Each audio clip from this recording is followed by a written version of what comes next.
ماں اور ممتا۔ ہمیں اماں جی اس وقت زہر لگتی جب وہ سردیوں میں زبردستی ہمارا سر دھوتی۔ لکس، کیپری، رکسونا کس نے دیکھے تھے؟ کھجور مارکا صابن سے کپڑے بھی دھلتے تھے اور سر بھی۔ آنکھوں میں صابن کانٹے کی طرح چبھتا اور کان اماں کی ڈانٹ سے لال ہو جاتے۔ ہماری ذرا سی شرارت پر اماں آگ بگولا ہو جاتی اور کپڑے دھونے والا ڈنڈا اٹھا لیتی جسے ہم ڈمنی کہتے تھے، لیکن مارا کبھی نہیں۔ کبھی عین وقت پر دادی جان نے بچا لیا، کبھی بابا نے، اور کبھی ہم ہی بھاگ لیے۔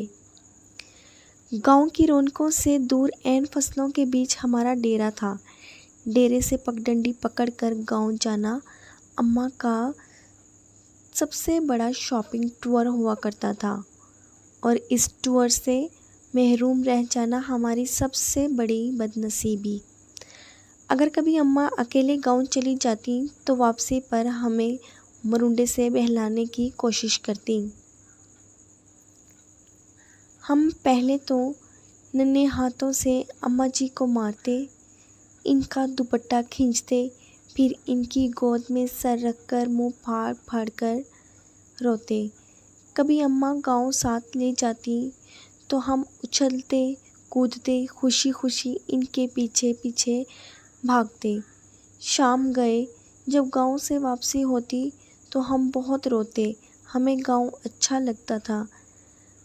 ماں، ہم گاؤں میں کب رہیں گے؟ میرے سوال پر اماں وہی گھسا پیٹا جواب دیتی، جب تو بڑا ہوگا، نوکری کرے گا، بہت سے پیسے آئیں گے، تیری شادی ہوگی، وغیرہ وغیرہ۔ یوں ہم ماں بیٹا باتیں کرتے کرتے تاریک ڈیرے پر آ پہنچے۔ مجھے یاد ہے گاؤں میں بابا مظفر کے ہاں شادی کا جشن تھا۔ وہاں جلنے بجھنے والی بتیاں بھی لگی تھیں اور پٹاخے بھی پھوٹ رہے تھے۔ میں نے ماں کی بہت منت کی کہ رات ادھر ہی ٹھہر جائیں، لیکن وہ نہیں مانے۔ جب میں ماں جی کے پیچھے روتا روتا گاؤں سے واپس آ رہا تھا تو نیت میں فطور آ گیا اور چپکے سے واپس گاؤں لوٹ گیا۔ شام کا وقت تھا۔ ماں کو بہت دیر بعد میری گمشدگی کا اندازہ ہوا۔ وہ پاگلوں کی طرح رات کے اندھیرے میں کھیتوں میں آوازیں لگاتی اور ڈیرے سے لے کر گاؤں تک ہر کونے میں لالٹین لٹکا کر جھانکتی رہیں۔ رات گئی جب میں شادی والے گھر سے بازیاب ہوا تو وہ شیرنی کی طرح مجھ پر حملہ آور ہوئیں۔ اس رات اگر گاؤں کی عورتیں مجھے نہ بچاتی تو اماں مجھے مار ہی ڈالتی۔ ایک بار ابو جی اپنے پیر صاحب کو ملنے سرگودا گئے ہوئے تھے۔ میں اس وقت 6 سال کا تھا۔ مجھے شدید بخار ہو گیا۔ چادر میں لپیٹ کر کندھے پر اٹھایا اور کھیتوں سے گزرتی 3 کلومیٹر دور گاؤں کے اڈے پر ڈاکٹر کو دکھانے لے گئیں۔ واپسی پر ایک خالے کو پھلانگتے ہوئے وہ کھیت میں گر گئیں، لیکن مجھے بچا لیا۔ انہیں شاید گھٹنے پر چوٹ آئی۔ ان کے منہ سے میرے لیے حسبی اللہ نکلا۔ یہ واقعہ میری زندگی کی سب سے پرانی یادداشتوں میں سے ایک ہے۔ یقیناً وہ بڑی ہمت والی خاتون تھیں اور آخری سانس تک محنت مشقت کی چکی پیستی رہیں۔ پھر جانے کب میں بڑا ہو گیا اور اماں سے بہت دور چلا گیا۔ سال بھر بعد جب گھر آتا تو ماں گلے لگا کر خوب روتی، لیکن میں سب کے سامنے ہنستا رہتا۔ پھر رات کو جب سب سو جاتے تو چپکے سے ماں کے ساتھ جا کر لیٹ جاتا اور اس کی چادر میں منہ چھپا کر خوب روتا۔